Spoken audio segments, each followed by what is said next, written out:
The biggest misconception right now in the agency space has to do with niches and saturation. And I can tell you firsthand that I used to be the biggest proponent of this misconception. Okay, when I first started my agency, within the first 2 or 3 months, I switched niches at least 5 times. I went from dental to real estate to solo purely because I didn't have a proper understanding of this misconception. And so when I properly understood this and when this got taught to me, I fixed this problem immediately. I stuck to one niche and I started actually signing clients. So if you don't know who I am, I'm Matt. I built an agency, kind of fixed the problem of client acquisition for myself and my agency, and now I'm doing coaching, helping other early stage agencies fix the problem of client acquisition for themselves. And so what this misconception is the saturation myth. And really this myth is something that 95+% of agency owners truly believe, even though it's completely false. And so what this misconception is very simply, people think that these big niches like gym or e-com or real estate get saturated, and they think that there's too many marketing agencies in the space and that there's not enough room for them. This is completely wrong for 2 reasons. The first reason that this is a complete myth is supply and demand. Even in these massive niches with the most marketing agencies like e-com, the supply is still way further down than the demand. Okay, there are so many different businesses in real estate or in gyms, and even if there's, let's say, 10,000 marketing agencies that work with gyms, there's still millions of gyms. So unless every single agency has 100 clients, which of course they don't, then there's still plenty of demand for the service. The kind of issue that most agencies help with, which is client acquisition, whether it's through ads or organic or through the database or activation, whatever it is, the main issue marketing agencies are solving is getting more clients. And no matter what niche you're in, there's always going to be a demand of help with marketing and getting more clients. Because of course, getting more clients is directly correlated with money, and the main goal for any business is making money. So even in the most saturated niche, e-com, real estate, gym, you're going to be completely fine. And let's say there's 100,000 agencies in whatever niche. The niche would only have real saturation if every single one of those 100,000 agencies in whatever niche has 100+ clients, and every single person, every single business inside of that niche has the problem of client acquisition solved, which of course is never going to happen. So just at a first principle basis, when you properly understand supply and demand here, the idea of saturation in a niche is just stupid, right? So that's the first thing here. But then the second thing is that saturation, and what you might perceive as saturation, is a good thing. When you're in a niche with a lot of competition and a lot of other agency owners, people tend to see it as a bad thing because they think it's too hard and they can't really do anything in that niche. But more than anything,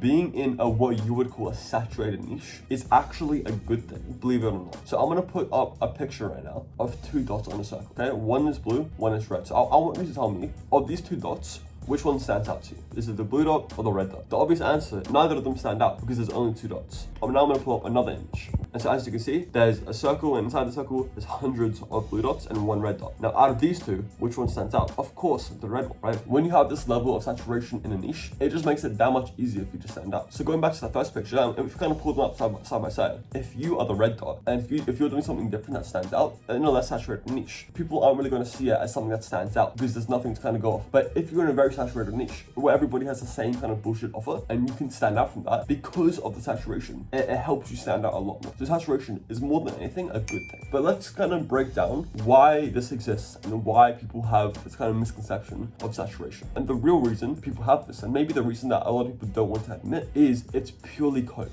And the thing you need to understand is if you're in a niche that has been scaled in before, which most niches have, like gym, real estate, any niche, e-com, that's been scaled in before, then it's not a niche issue. The only way it could be a niche issue is if you are in a very niche, random blue ocean market. And honestly, the thing you need to understand is that most blue oceans are blue oceans for a reason. They're blue oceans because there's some type of niche related issue that prevents you from scaling in that niche. So if you're in a niche like gym or like literally any niche that's been scaled in before, you have nothing to worry about. The real issue lies not in the niche, but in you. Okay, you need to understand that it's not your niche. It's not your script. It's not the program you bought. It's not whatever. It's you. At the end of the day, the sole deciding factor that decides whether or not your agency is successful or it's not is you. So if the agency isn't going the way that you want it to, it's not your niche. It's not your Wi-Fi. It's not your parents. It's not your country. It's not anything else. It's you, and it's your fault. And especially if you're struggling right now, that might kind of, hurt to hear, and it might kind of hurt your ego, but it's what you need to hear. Because although it might seem like a bad thing, it's actually the kind of best news you could receive. You need to take this kind of radical accountability and understand that where you are, not just with your agency, but in your life right now, it is all your fault and it's all your responsibility. And this is